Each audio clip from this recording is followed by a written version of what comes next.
জুলাই সনদের বিষয়ে আপনারা কোনো ছাড় দিবেন না বলেছিলেন। একটা সাংবিধানিক এবং আইনি ভিত্তি ছাড়াই চুক্তিপত্রের কোনো গুরুত্ব নাই। আপনারা কি ৩০০ আসনের প্রার্থী দিতে পারছেন? আমাদের এখানে ৩০০ আসনে যারা নির্বাচন করবেন তারা পুরো দেশের ম্যান্ডেট নিয়ে আসবেন।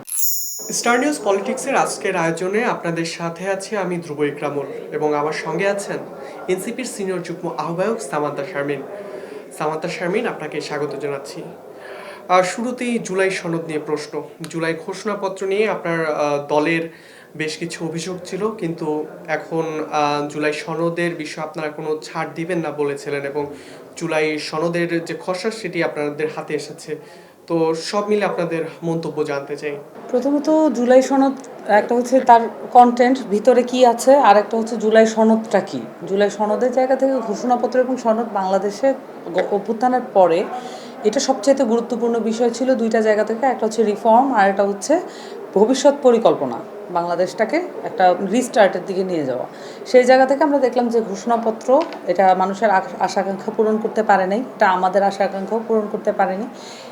এখানে একটা খুবই একটা দল নির্দিষ্টভাবে এই ঘোষণাপত্রে নিজেদের ন্যারেটিভকে নিয়ে আসার জন্য এক ধরনের প্রক্রিয়া চালাইছে। এটা গেল ঘোষণাপত্রের বিষয়। এখন জুলাই সনদে কিন্তু পুরোটাই নির্ভর করছে যে রাজনৈতিক জায়গা থেকে এটা যেহেতু খুবই সুনির্দিষ্ট পয়েন্টগুলো থাকে এবং এখানে কে কোন চুক্তিতে কি অবস্থায় নোট অফ দিচ্ছেন কি দিচ্ছেন না, বা কার অবস্থান কি, এগুলো খুব সুনির্দিষ্টভাবে উল্লেখ থাকে। এবং ভবিষ্যৎ বাংলাদেশে আসলে কার কোন অবস্থান নিতে হবে রাজনৈতিকভাবে এবং রাষ্ট্রীয়ভাবে সেটার একটা দিক নির্দেশনা থাকে। জুলাই সনদ এইরকম একটা মানে চুক্তিপত্রকে অবশ্যই একটা সাংবিধানিক এবং আইনি ভিত্তি ছাড়াই চুক্তিপত্রের কোনো গুরুত্ব নেই। এবং এর আগেও আমাদের রাজনৈতিক যে অভিজ্ঞতা, সেখানে আমরা দেখলাম যে আমাদের পূর্ববর্তী যারা অভ্যুত্থানকারী ছিলেন 90-এর, তাদের জায়গা থেকে আমরা দেখলাম যে তিনটা জোট মিলে, তিনটা দল মিলে যে একটা রূপরেখা বানালো, সেই রূপরেখার কোনো ফল কিন্তু বাংলাদেশ পায় নাই। বরঞ্চ এই রূপরেখা প্রণয়নের পরবর্তীতে বিএনপি ক্ষমতায় এসে প্রথমেই তারা এই রূপরেখা ভঙ্গ করেছে এবং চুক্তিনামা ভঙ্গ করেছে। তো বারবার বাংলাদেশের মানুষ রক্ত দিয়ে একটা সনদ, একটা চুক্তি, একটা ওয়াদা কালেক্ট করবে রাজনৈতিক দলগুলোর জায়গা থেকে, এবং রাজনৈতিক দলগুলো সেটা ব্রেক করে নিজেদের পাওয়ার পলিটিক্সের জায়গাটা এবং নিজেদের ক্ষমতার বলয়টাই বরঞ্চ বজায় রাখবে। এইটা তো আসলে কোনো সিস্টেম হইতে পারে না। বরঞ্চ আমরা মনে করি এইবার এই সনদকে অবশ্যই সাংবিধানিক এবং আইনি ভিত্তি দিতে হবে। এখানে কোনো ধরনের তারা পদ্ধতি নিয়ে আলাপ করেছেন, আমরা যতটুকু শুনলাম যে ঐকমত্য কমিশন এখনও সিদ্ধান্তে আসতে পারেনি, সবার কাছ থেকেও সিস্টেমটা জানতে চাচ্ছে যে কীভাবে এই সনদকে কার্যকরী করা যায়, কিন্তু তারা এখনও উপায় বের করতে পারেন নাই। তো উপায় যে বের করতে পারছেন না তার কারণ হচ্ছে এই সনদগুলো, এই চুক্তিনামাগুলো আসলে গণপরিষদের মাধ্যমে এটাকে সলভ করতে হবে, এটার আর কোনো অপশন থাকে না। তার কারণ যে আপনার গণপরিষদের মাধ্যমে ওই ম্যান্ডেটটা পাওয়া যায় এবং এইটাই হচ্ছে রিস্টার্টের একমাত্র সিস্টেম। সংবিধানের যতগুলো জায়গা নিয়ে আসলে আলাপ হয়েছে, সেই আলাপগুলোকে যদি সামারাইজ করেন, আসলে বর্তমান বাংলাদেশের সংবিধান বলে কিছু থাকে না। তো সেই জায়গায় অবশ্যই নতুন করে পুনর্লিখনের প্রস্তুতিটাই আসলে আমাদের নেওয়া দরকার। এখন জুলাই সনদ যদি হয়ে যায় এবং সেই জায়গায় অবশ্যই সাংবিধানিক এবং আইনি ভিত্তিটার উপরেই আমরা জোর দিব। সেটা যদি না হয় আসলে এই চুক্তিনামার কোনো গুরুত্ব নেই। জুলাই সনদ এটি আসলে বাস্তবায়নের পথে আপনাদের বাধা হিসেবে আসলে কি দেখছেন আপনারা?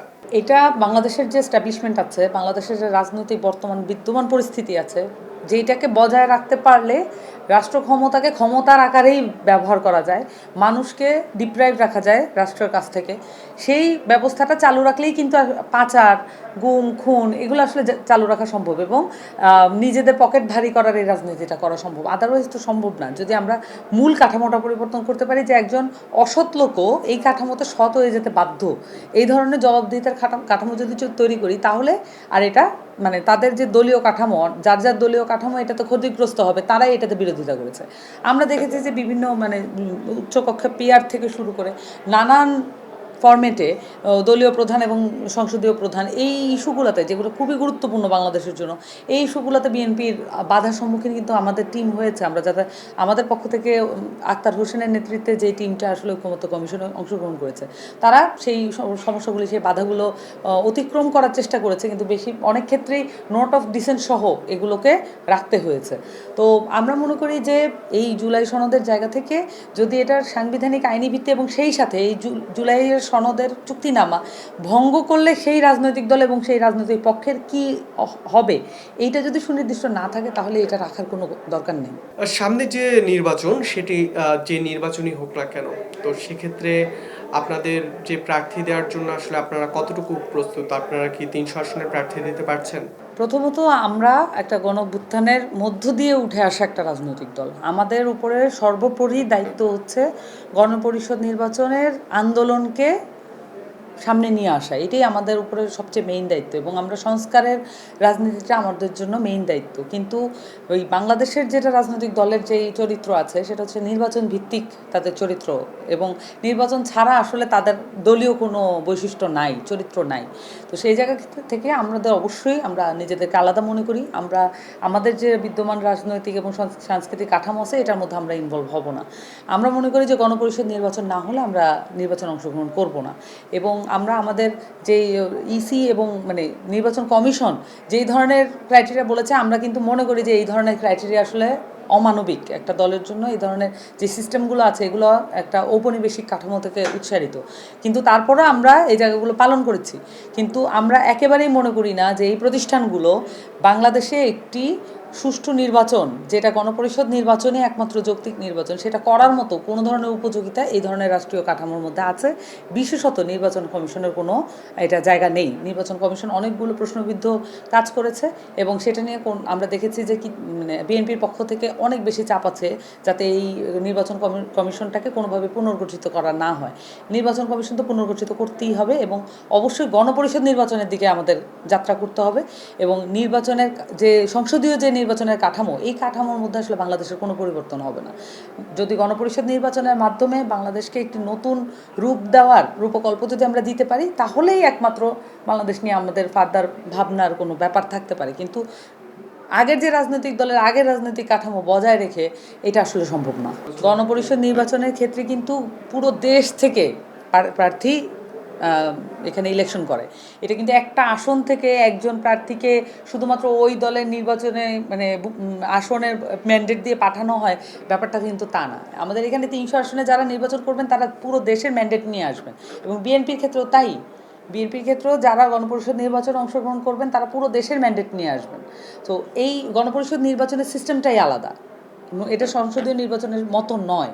তো এইটার ক্ষেত্রে 300 প্রার্থী, আমরা মনে করি যে 300 প্রার্থী তো খুবই একটা কম বিষয় আমাদের জন্য, কারণ আমরা তো এটাকে মুভমেন্ট আকারে দেখছি, আমরা এটাকে আন্দোলন আকারে দেখছি। সবশেষ জানতে চাবো আপনাদের প্রতীক নিয়ে। আপনাদের যে শাপলা প্রতীক সেটি আপনারা চাইছিলেন এবং পরবর্তীতে আপনারা লাল শাপলা এবং সাদা শাপলা এই দুইটি অল্টারনেটিভ হিসাবে আপনারা যুক্ত করেছেন।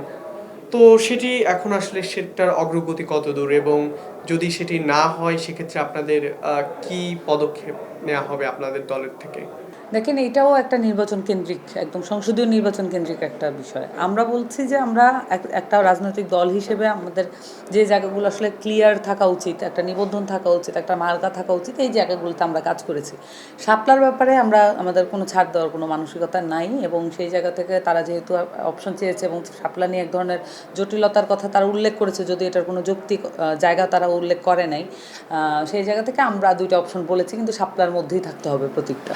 আমরা তো প্রথম থেকেই বলছি যে এই নির্বাচন কমিশনটার মধ্যেই সমস্যা আছে। এই নির্বাচন কমিশনটা 3টা অবৈধ নির্বাচন করে আসছে এবং এটার কোনো কাঠামো, কোনো সিস্টেম, কোনো কিছু পরিবর্তন করা হয়নি। এমনকি নির্বাচন ব্যবস্থা সংস্কার কমিশনের রিপোর্টের কোনো কার্যকারিতা এটার মধ্যে ইমপ্লিমেন্টেশন হয় নাই। এটা নিয়ে নির্বাচন ব্যবস্থা সংস্কার কমিশনও কিন্তু আপত্তি জানিয়েছে, আপনারা দেখেছেন। এবং এইরকম একটা নির্বাচন কমিশন কী বললো না বললো তাতে কিছু আসে যায় না, এবং তাদের অবস্থান আগে থেকেই কম্প্রোমাইজড, এবং এটা নিয়ে আমরা নাগরিক কমিটি থাকাকালীনই আমরা এটা নিয়ে আপত্তি জানিয়েছি, এবং তাদের নির্বাচন কমিশন সিইসি কীভাবে নিয়োগ হয়েছে এগুলো আপনারা দেখেছেন চোখের সামনে। একটা দলের প্রেসারে তাদের 31 দফায় থাকা সত্ত্বেও আপনারা এটা দেখেছেন যে বিএনপির 31 দফায় এই নির্বাচন কমিশনের নিয়োগ আইন 2022 এটাকে বাতিল করবেন তারা, কিন্তু ওই আইনের মধ্য দিয়েই তারা সিইসি নিয়োগের জন্য তারা নাম প্রস্তাব করেছেন। সো এটার মধ্যে কিন্তু আমরা ইনভলভ হয়নি, কারণ আমরা জানি যে আমাদেরকে কী করতে হবে। আমরা জানি যে গণঅভ্যুত্থানের মধ্য দিয়ে আসা যেই বিপ্লবী স্পিরিটটা সেটাকে আমাদের ধারণ করতে হবে, এবং এই প্রতিষ্ঠানগুলোকে কোনোভাবেই তার প্রয়োজনের অতিরিক্ত গুরুত্ব তাদেরকে দেওয়া যাবে না। সো আমরা সেটা মনে করি, এবং আমরা সিএসি এবং নির্বাচন কমিশনকে আগে থেকেই প্রশ্নবিদ্ধ আকারে দেখছি। সামান্তা শারমিন, আপনাকে অসংখ্য ধন্যবাদ। প্রিয় দর্শক, কথা বলছিলাম এনসিপির সিনিয়র যুগ্ম আহ্বায়ক সামান্তা শারমিনের সঙ্গে। সমসাময়িক নানা ইস্যু নিয়ে আবারও হাজির হব অন্য কোনো অতিথির সঙ্গে। সাথে থাকুন স্টার নিউজে।